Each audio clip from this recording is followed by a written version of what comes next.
बिंदुओं से भी अलग अलग मुद्दों का जिक्र किया। सुप्रीम कोर्ट सिर्फ 3 ही मुद्दों पर फोकस रखे।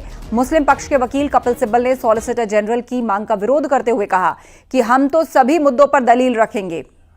यह संपूर्ण वक्फ संपत्ति पर कब्जा करने का मामला है।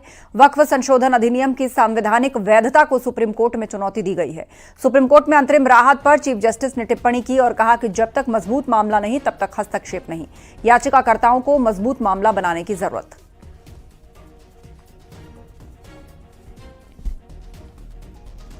तो वक्फ संपत्तियों पर कब्जे की कोशिश, ये कपिल सिब्बल ने दलील दी। खुर्रम से सीधा इस पर अपडेट लेते हैं। खुर्रम, विस्तार से बताइए पक्ष विपक्ष दोनों की क्या दलीलें रही, और सुप्रीम कोर्ट ने एक बात तो स्पष्ट कर दी है कि केस मजबूत हो, दलीलें और सबूत मजबूत हो ताकि ये मामला आगे बढ़ पाए, उस तरह की तैयारी होनी चाहिए।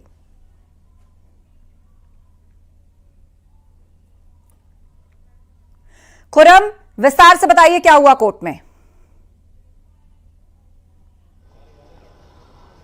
हमारे कैमरामैन तो लगता है फिलहाल उन तक आवाज नहीं जा रही है। आपको बता दें, देश में वक्फ की संपत्ति जो अनुमानित कीमत है वो 1.2 लाख करोड़ है।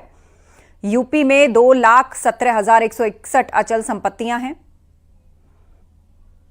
सशस्त्र बल, रेलवे के बाद सबसे ज्यादा जमीन वक्फ बोर्ड के पास है। खुर्रम, यदि मेरी आवाज पहुंच रही है तो विस्तार से बताइए कोर्ट में क्या हुआ और किस तरह की दलीलें पेश की गई।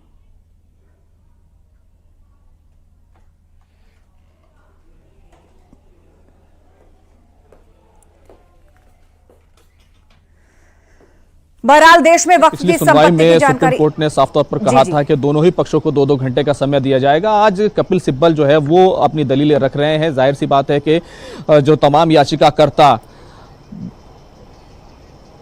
याचिकाकर्ता सुप्रीम कोर्ट पहुंचे हैं और जिन्होंने चैलेंज किया है, जो आपत्तियां जताई हैं, उन तमाम आपत्तियों को लेकर जो है जिक्र कर रहे हैं।